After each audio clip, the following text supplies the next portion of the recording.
दुआ करना कि मैं जिंदा वापस आऊं, क्योंकि अगली बार शायद ताबूत में ही वापस आऊंगा।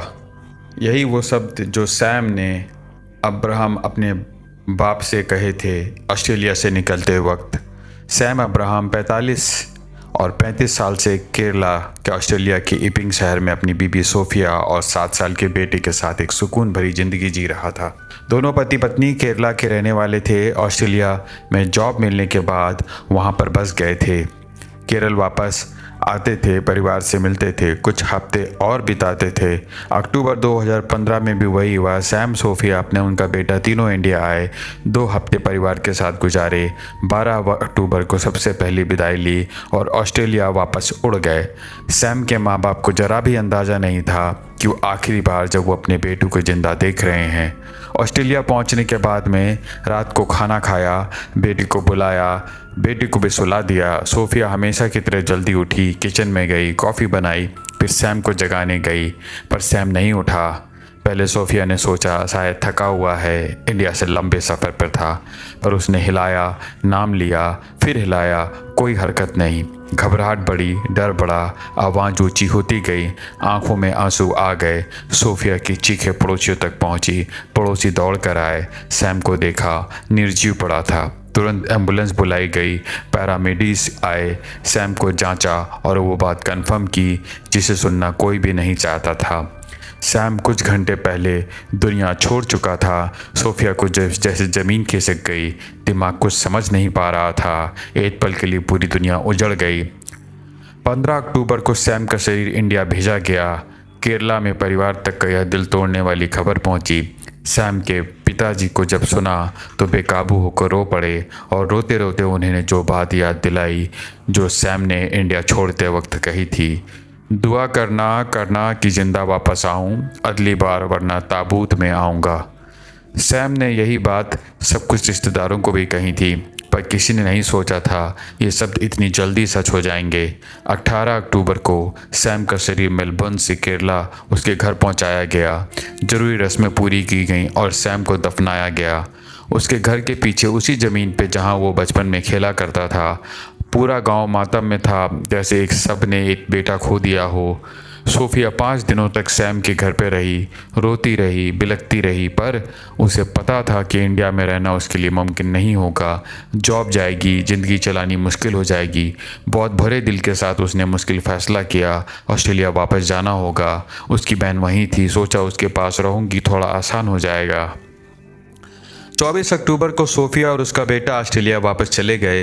वो जानती थी कि ज़िंदगी रुकती नहीं है, डर के बावजूद भी आगे बढ़ना होता है। हर शनिवार वो सैम के माता पिता को फ़ोन करती थी केरला। सैम, अब्राहम और सोफिया दोनों केरला के कुरुविल्ला विलेज के बड़े बड़े थे, पड़ोसी, बचपन के दोस्त। सैम को गाने का बहुत शौक़ था। हर रविवार को चर्च कोयर में जाता था, सबके साथ भजन गाता था। सोफिया भी गाना पसंद करती थी, चर्च में आती थी। साझा शौक़ ने दोनों को एक दूसरे के करीब ला दिया था। कॉलेज साथ किया और जैसे जैसे साल बीते दोस्ती प्यार में बदल गई। 2003 में दोनों एक दूसरे से वादा किया, पढ़ाई और नौकरी के मिलने के बाद शादी करेंगे। उस वक्त सैम डिंडीगुल तमिलनाडु चला गया एमबीए करने के लिए। सोफिया महात्मा गांधी यूनिवर्सिटी कोट्टयम में एमएससी इलेक्ट्रॉनिक्स पढ़ने लगी। एमएससी के बाद में सोफिया को बेंगलुरु की एक आईटी कंपनी में जॉब मिली।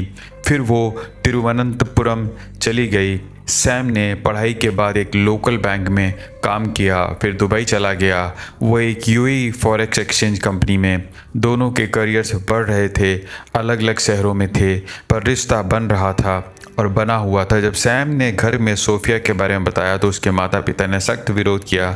सोफिया का परिवार रुतबेदार था, उसके माता पिता रिटायर्ड डिफेंस ऑफिसर थे, पर किसी कारण से सैम के पिताजी को रिश्ता मंजूर नहीं था। जब सैम ने सोफिया को बताया कि घर वाले नहीं माने तो सोफिया सीधे सैम के पिताजी के पास गई। उसने कहा, मैं अगर सैम से शादी नहीं कर सकती तो मेरे लिए आगे जीना मुमकिन नहीं होगा। मैं उनके बिना ज़िंदगी की कल्पना नहीं कर सकती।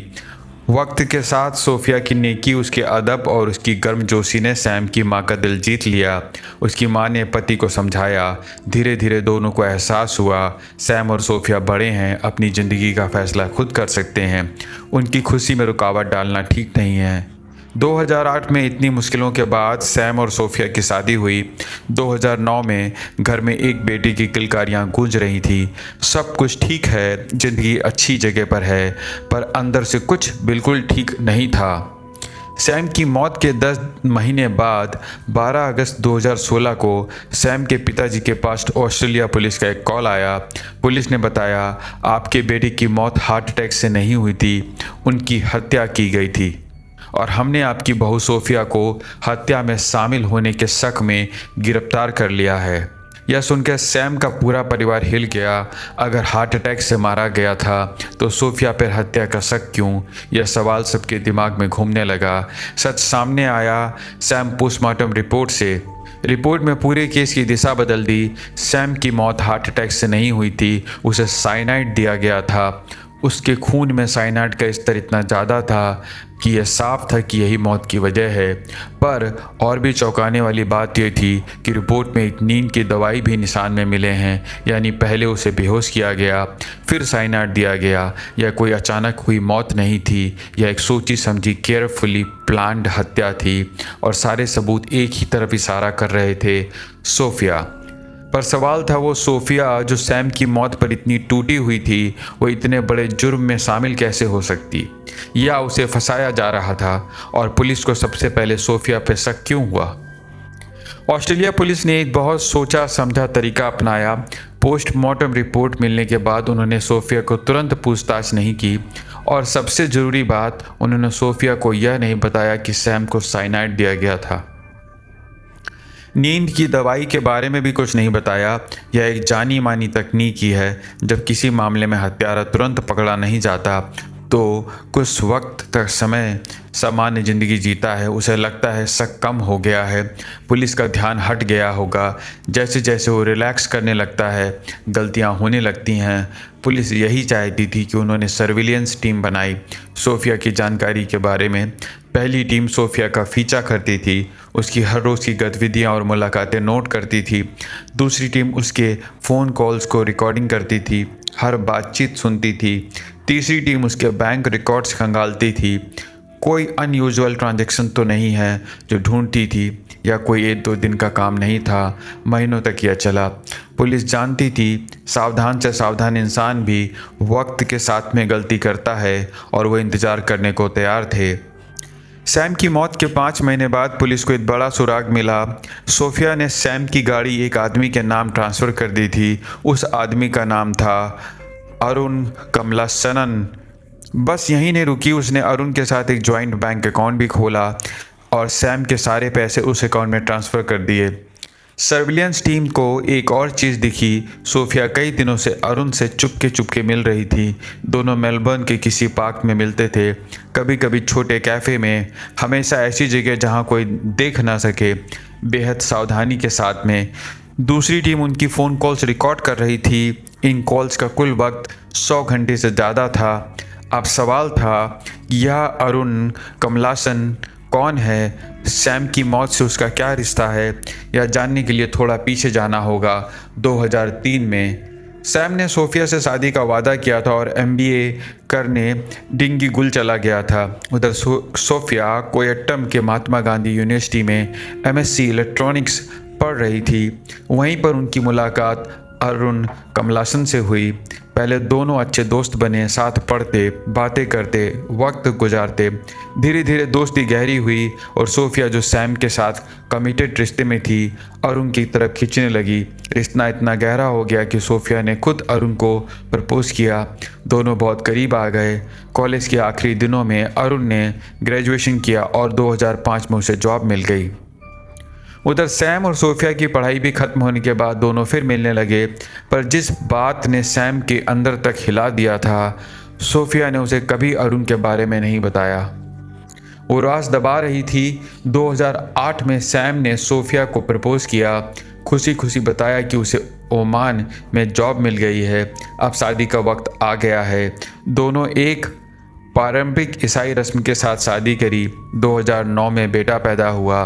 सोफिया बेंगलोर में एक कंपनी में काम करने लगी। सैम ओमान में था। दूरी थी पर रिश्ता बना हुआ था। बाहर से सब कुछ ठीक लग रहा था, पर अंदर से सोफिया शादी के बाद भी हर रोज़ रोती थी। वह अपने जज्बात एक डायरी में लिखती थी। वही डायरी बाद में कोर्ट का सबूत भी बनी। सोफिया की बहन ऑस्ट्रेलिया में नर्स थी। एक दिन उसने सोफिया को बुलाया, बोली, यहाँ तुम्हारा डिग्री के हिसाब से अच्छी जॉब मिल सकती है। सोफिया ने अप्लाई किया, सिलेक्शन भी हो गया। वो बेटे को लेकर ऑस्ट्रेलिया चली गई।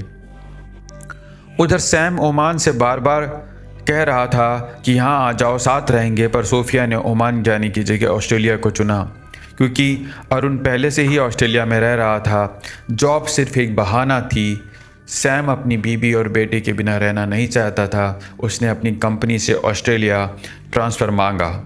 ट्रांसफ़र हो गया, सैम ऑस्ट्रेलिया भी आ गया, पर सोफिया के लिए एक समस्या हो गई।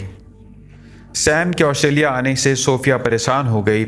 उसने अरुण से मिलकर कहा, अब कब तक इस तरह छुप छुप कर मिलते रहेंगे? हम दोनों को एक हो जाना चाहिए। यह मोड़ था जब सब बदल गया। दोनों ने मिलकर सैम की ज़िंदगी को उसकी हटाने की योजना बनाई, और सोफिया ने वो सोचना शुरू किया जो किसी इंसान के लिए सोचना भी मुश्किल है। अपने पति को मार डालो। और ऑस्ट्रेलिया आने के बाद सैम की जल्दी से महसूस किया कि सोफिया बदल गई है। वो कहाँ जाती है, क्या करती है, किन सवालों का जवाब सोफिया कभी साफ नहीं देती। झगड़े बढ़ने लगे, बार बार होने लगे।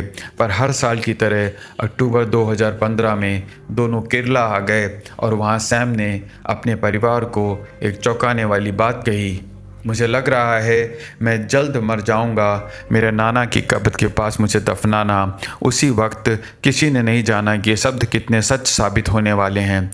इंडिया से वापस आने के बाद 14 अक्टूबर की रात सैम काम से घर आया। सोफिया ने उसे एक एवोकाडो मिल्क शेक बना कर दिया।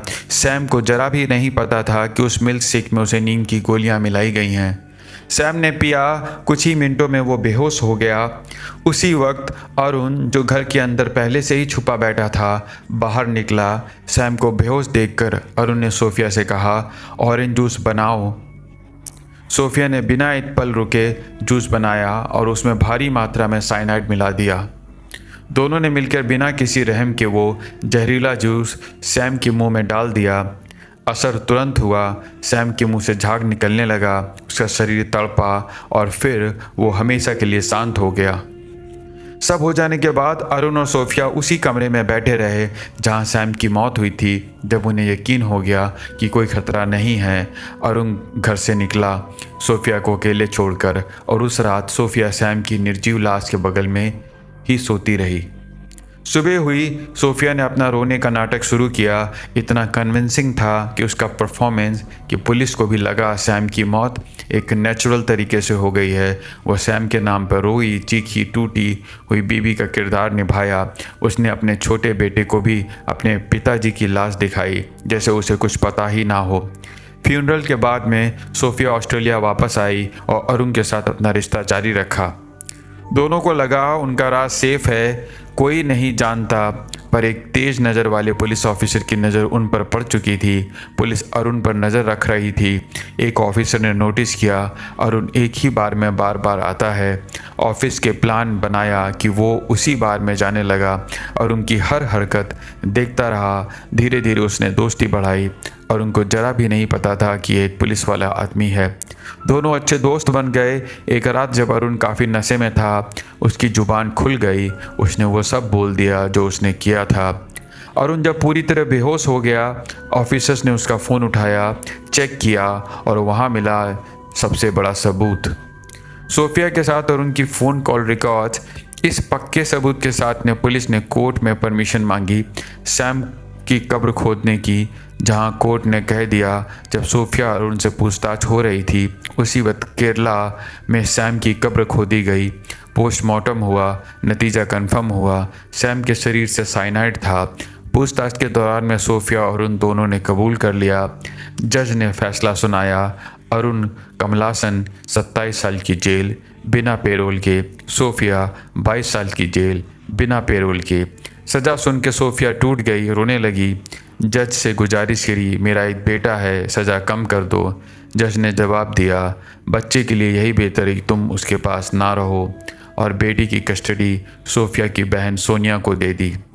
पर सैम के माँ बाप भी बेटी की कोर्ट के लिए कोर्ट पहुंचे। कोर्ट ने उनकी बात सुनी और आखिरकार बच्चे की कस्टडी सैम के माँ बाप को दे दी गई।